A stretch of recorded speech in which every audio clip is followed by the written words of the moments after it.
Hello and welcome. You're watching NDTV 24/7. I'm Osama Shab, starting this bulletin with a tragic and an absolutely shocking incident that we are reporting from Thane district near Mumbai. And an incident of mobile theft has been reported from there, and this took place between Shahad and Ambivali stations.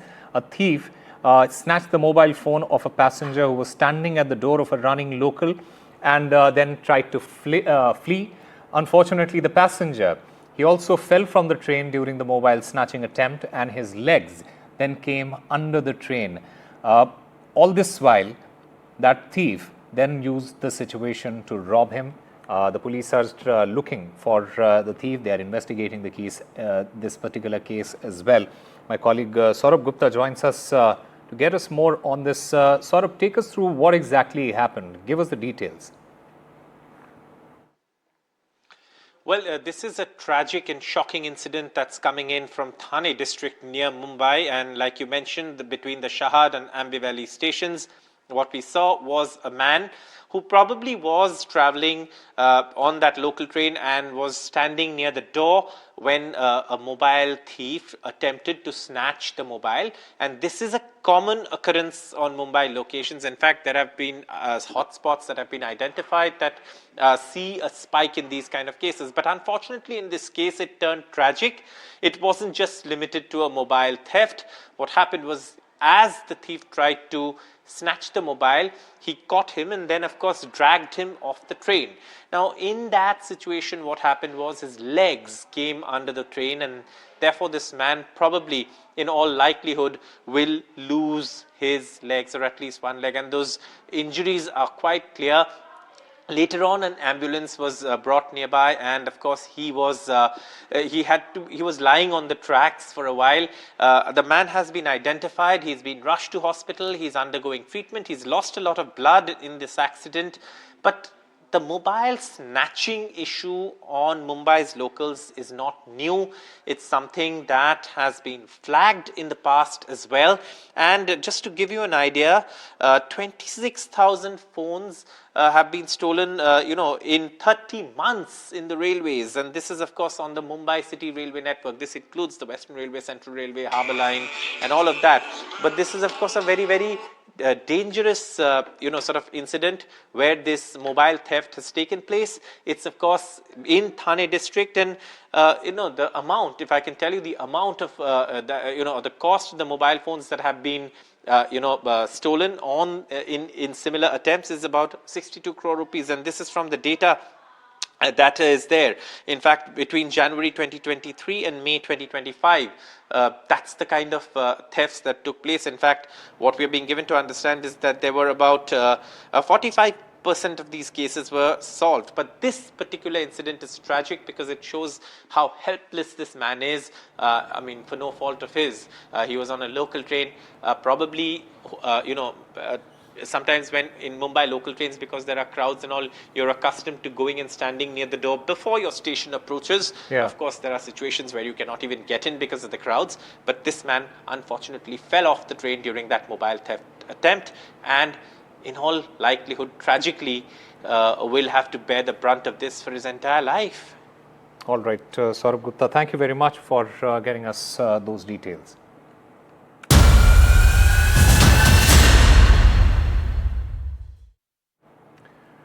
Well, a political showdown has erupted between the BJP and the opposition RJD over the Bihar voter list controversy. The RJD leader, Tejasvi Yadav, he claimed that his name was omitted from the voter list, but then the Election Commission refuted this, confirming his name is indeed on the list. The Election Commission then issued a notice to RJD and Tejasvi Yadav asking him to produce his elector's photo identity card, that is the EPIC, for investigation due to discrepancies in that particular number that he provided. Now, what is the discrepancy? Tejasvi Yadav, he mentioned an EPIC number which ends in 6120 in that press conference that he conducted just a couple of days ago, which the EC says there hasn't been officially issued to him, whereas his actual EPIC number matches the one that has been used in his 2020 election nomination papers. What is the BJP saying? The BJP has hinted at a large-scale electoral roll tampering by the RJD, adding fuel to this entire controversy. Listen in to all the political reactions that have come in. कल जो हमने सवाल पूछे हैं election commission से कि इसमें election commission ने आखिर क्यों छुपाया है, जो लोग भी हैं बूथ वाइज जो है इपिक नंबर जो होता है, ईपीआईसी नंबर जो होता है, जो लोग जिनकी मृत्यु हुई है, जिनका स्थानांतरण हुआ है, या जो लोग जो है दूसरे विधानसभा चले गए हैं या शिफ्टेड है, आज उन लोगों को कम से कम इलेक्शन कमीशन को बताना चाहिए कि आखिर क्या कारणवश जो है नाम कटा गया। तस्वीर में अलग एपिक नंबर था जिसका नंबर है RAB 2916120। जो गलत नंबर बताया गया था, कल प्रेस कॉन्फ्रेंस में जो बताया गया था, वो वोटर आईडी कार्ड देखिए आप। तो दो वोटर आईडी कार्ड हैं, एक वोटर आईडी कार्ड जो मैंने आपको दिखाया और वह एपिक कार्ड के साथ यह है, और दूसरा वाला यह है जिसमें दूसरे एपिक कार्ड नंबर का जिक्र कल तेजस्वी जी कर रहे थे। यह है तेजस्वी यादव की हकीकत। हमारे साथ बीजेपी के राष्ट्रीय प्रवक्ता अजय आलोक जी। अजय जी, जिस तरीके से दो नंबर एपिक नंबर आया तेजस्वी का सामने, पूरा बवाल हुआ, आप लोग क्या मांग चाह रहे सुनाए? दो नंबर तेजस्वी ने खुद दिखाया है। कल प्रेस कॉन्फ्रेंस करके तेजस्वी ने एक एपिक कार्ड दिखाया। वो एपिक कार्ड चुनाव आयोग के दस्तावेजों में जांच में नहीं है। जो तेजस्वी का एपिक कार्ड है जिसमें तेजस्वी ने 15 में वोट दिया, 20 में वोट दिया, 24 के लोकसभा में वोट दिया, वो एपिक कार्ड भी है। एक व्यक्ति के पास दो एपिक कार्ड होना कानूनन जुर्म है। धारा 468, 471 और पीपल रिप्रेजेंटेशन एक्ट 17 के तहत इनकी अविलंब FIR करके इनकी गिरफ्तारी होनी चाहिए। ये ऐसे कालिदास हैं जिस डाल पे बैठे खुद ही काट दिया। प्रेस कॉन्फ्रेंस करके इन्होंने अपने जुर्म की स्वीकारोक्ति की है। इनका नाम Guinness book of world record में होना चाहिए। राहुल गांधी भी सवाल कर रहे हैं कि एटम बम है हमारे पास चुनाव आयोग। गिरा ना एटम बम महागठबंधन पे। SIR का एटम बम तो तेजस्वी यादव पे फूट गया, जेल जाएंगे अब। Well, the Election Commission of India has denied claims made by the Congress leader P. Chidambaram that 6.5 lakh voters they were added in Tamil Nadu, labeling them misleading and baseless. The Election Commission of India stated that no special intensive revision exercise has been conducted there, making it absurd to link it to the special intensive revision drive in Bihar. Mr. Chidambaram had alleged that while 65 lakh voters in Bihar, they were at risk of being disenfranchised. 6.5 lakh people, they were illegally added to Tamil Nadu's electoral rolls. The Election Commission of India has urged the politicians to avoid spreading false information that could obstruct this particular exercise where assembly polls are due.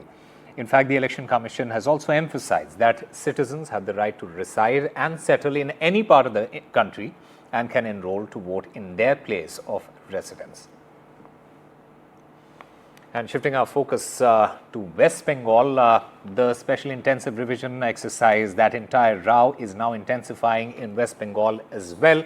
Mamata Banerjee, the Chief Minister of West Bengal, she is set to brief the TMC MPs over this entire issue.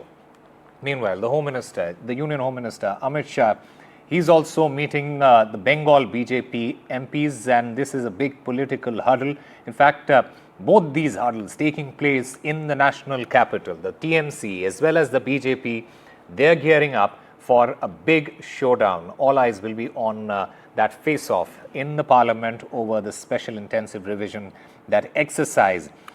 In fact, this is from what we have gathered, this meeting and all these meetings, the strategy meeting is on both sides ahead of this very crucial debate. दूसरों का घर में क्या चल रहा है इसमें हमारा कोई दिलचस्पी नहीं है। कौन कैसे खाना पका रहा है, उसके नमक ज़्यादा डाल रहा है कि मिर्चा ज़्यादा दे रहे हैं, इससे हमारा कोई जानकारी भी नहीं है और हम लोग जानना भी नहीं चाहता। हमारा लक्ष्य स्थिर है कि हम लोग किसी भी हालत से पश्चिम बंगाल को पश्चिम बांग्लादेश बनाने नहीं देंगे।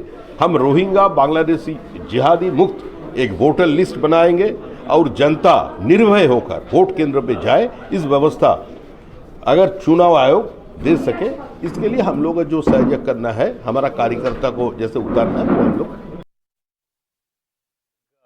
Ritvik Mondal joins us to get us more on this.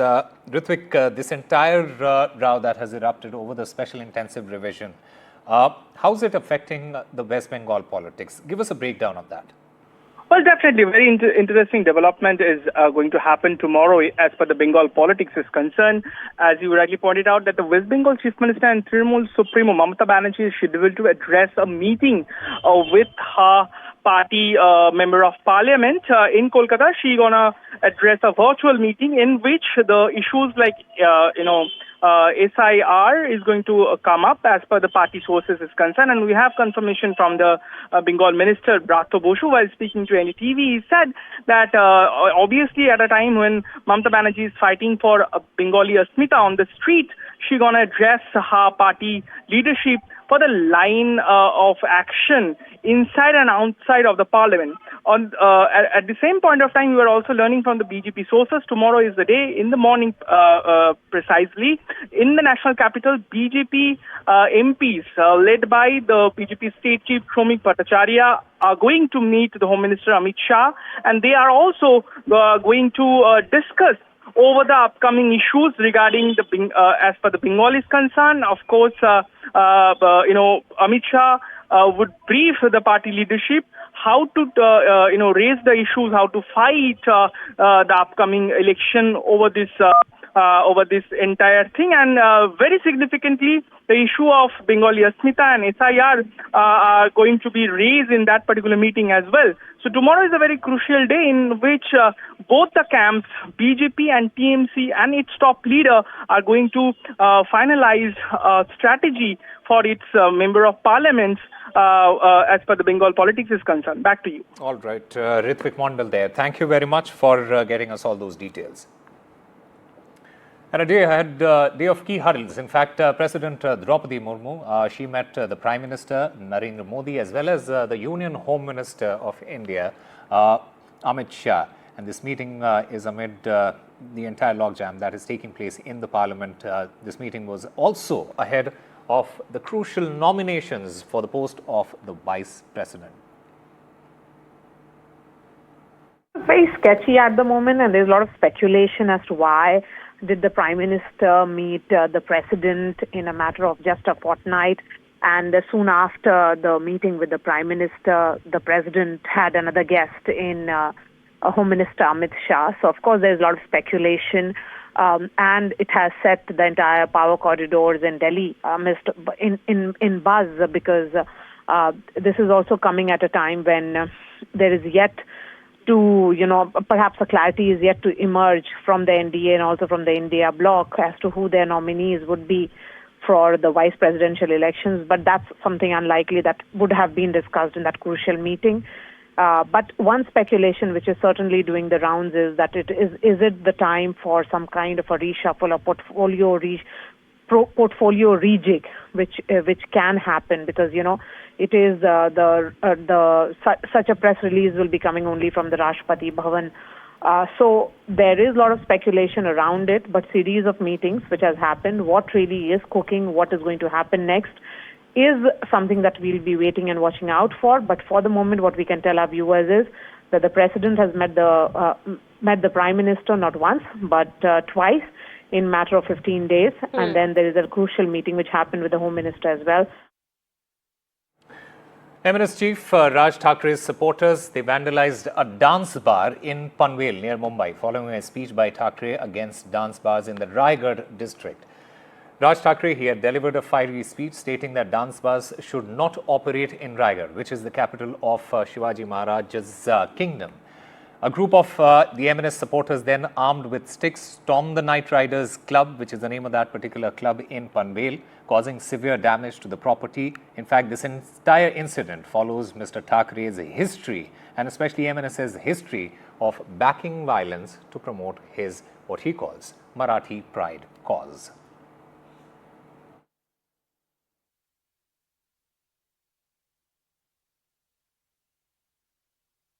ते पण काढायला मोकळेच आहेत. सर्वाधिक डान्स बार हे रायगड जिल्ह्यामध्ये, बंद झाले होते ना हो. मग अनधिकृतरित्या एवढे डान्स बार हे सगळे रायगड जिल्ह्यामध्ये, तेही कोणाचे, तेही मराठी लोकांचे. म्हणजे इथून पिळला गेलात की डान्स बारच्या दादी लावून तिकडून पिळून घ्यायचं. अवा रायगड जिल्हा आहे ना हो, आमच्या शिवछत्रपतींची राजधानी आहे ना इथे. कल्याणच्या सुभेदाराची खडा नारळाने ओटी भरून परत पाठवणी करणारा आमचा राजा, त्याची राजधानी इथे असताना त्या रायगडमध्ये डान्सबार सुरू आहेत. तुम्हाला पूर्ण भरकटवून टाकायचं. तुमचं मूळ विषयांकडे लक्षच नाही गेलं पाहिजे. With me, MNS leader Sandeep Deshpande. We are talking with him. Yesterday, MNS workers vandalized bar in Panvel. What do you have to say about this? See, the thing is that these are all bars which are illegally carried out, which are illegally run by some of the members or some of the people in Raigad district. In spite of complaining several times, it has been seen that police are protecting those things, government is protecting those dance bars which are illegal. So we have to come on the road to protest against it. But why you people are, MNS worker are taking law in hand? See, I told you, in spite of complaining to the police station, to the concerned authorities, in spite of that there is no action taken on that. So we have come on the road. So what is your stance now on all these issues regarding bar? Whatever illegal things are there, that has to be closed down by the government, or we will do it.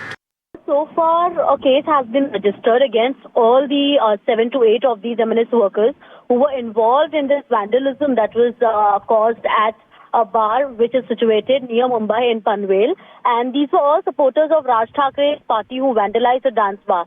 Now, over a dozen of these MNS workers, they were armed with sticks and they stormed the Night Riders bar and inflicted heavy damage to the property. So the Mumbai police so far has ensured that the search is currently on, and thereafter action will be taken accordingly. But something which is to be noted here is that these MNS workers, they are not at all scared of any action against them. They are clearly of the view that whatever the police wants to do, they can do that, but they'll continue to take law and order in their hands, because it is their leader Raj Thakrae who's told them that action has to be taken in violent form if Hindi is being currently forced on people and Marathi is not made compulsory. And now it is another topic that has been brought up by Raj Thakrae yesterday at one of his addresses, in which he spoke about these night bars being operational on the soil of Maharashtra, which belongs to Chhatrapati Shivaji Maharaj. So certainly law and order here at stake, but MNS here trying to vouch for the voice of Maharashtra, but this time with sticks in their hands and calling it their dignity and dedication towards the party's goal and for the welfare of the state. A wedding in the Pawar family saw the attendance of the entire clan despite political differences. Sharad Pawar's grandson Yugendra Pawar and Tanishka Kulkarni's engagement ceremony, it was held in Mumbai. The entire Pawar family came together on this particular occasion of Yugendra Pawar's engagement ceremony, which was held in a traditional manner in Prabha Devi in Mumbai. The Pawar family came together to celebrate the moment. Photos and videos of this occasion have surfaced on social media. In fact, Ajit Pawar, he also attended the engagement ceremony and along with his family, and along with this, Sharad Pawar, Supriya Sule, Rohit Pawar also came with their families as well. Before the engagement of Yugendra Pawar, the engagement ceremony of Ajit Pawar's son Jaiv Pawar was held in Pune with great pomp, and in fact the Pawar family had also come together then, and later the Pawar family was seen coming together for this engagement ceremony as well. A senior army officer's refusal to pay for 16 kg cabin luggage, more than double the permitted limit of 7 kg, snowballed into an assault that left 4 SpiceJet employees with serious injuries, including a spinal fracture and a broken jaw. According to a SpiceJet statement, this incident occurred on the 26th of July at the Srinagar airport. The army officer who was to board a flight to Delhi, he was carrying 2 pieces of cabin luggage weighing 16 kg. For domestic flights, the cabin luggage weighing more than 7 kg attracted additional charges. This army officer, he was informed about this, but what followed was unimaginable. Shocking visuals from the airport show the army officer was being identified as Lieutenant Colonel Ritesh Kumar. He charged at the SpiceJet staff, repeatedly hit them with an information board used at check-in gates. The CISF personnel is also seen in this video who's trying to control this army officer. Sources also say that an FIR has been lodged against this officer based on the complaint from the airline. Meanwhile, police have also filed a counter FIR against the SpiceJet staffer as well. My colleague Nazir Masoodi gets us the details. Well, there's a counter complaint against these people, whether that will turn into formal FIR, but there's a complaint which has been registered wherein they have been alleging that these people have also done some harassment, but clearly FIR against the army officer, a lieutenant colonel rank officer, who was in civilian clothes. He is ruthlessly beating, and this all is recorded in the CCTV footage. And even the CISF official who is trying to intervene and who is trying to save the civilian, the staff from his assault, is also being literally being roughed up. So there is a clear-cut CCTV footage in this whole incident, while an FIR against me has been registered against the army officer, and there has been reports of the counter complaint or the FIR case against the staff of the airlines who have actually been subject to this assault. So it's unclear why they have been, their FIR has been, case has been registered against them, even as the FIR against the official army officer is clearly saying that it was clearly unprovoked attack on the airline staff. All right, we'll slip into a very short break. More news and updates on the other side.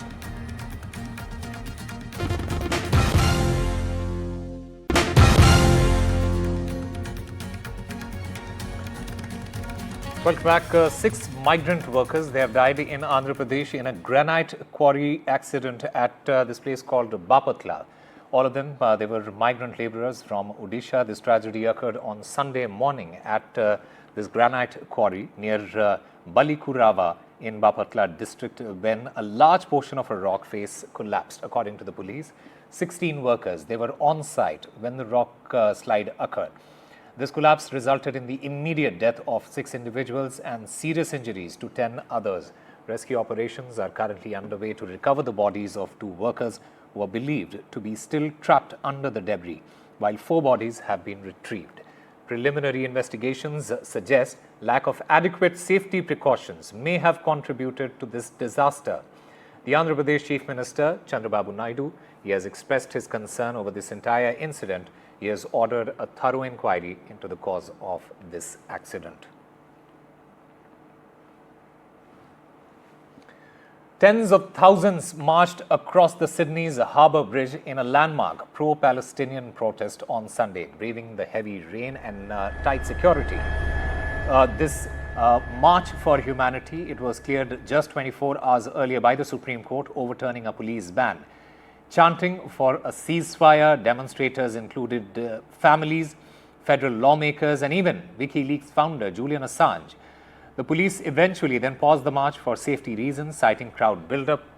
This entire rally comes amid growing pressure on Australia to recognize Palestinian statehood, a move that the Prime Minister, Anthony Albanese, says must ensure long-term security for Israel.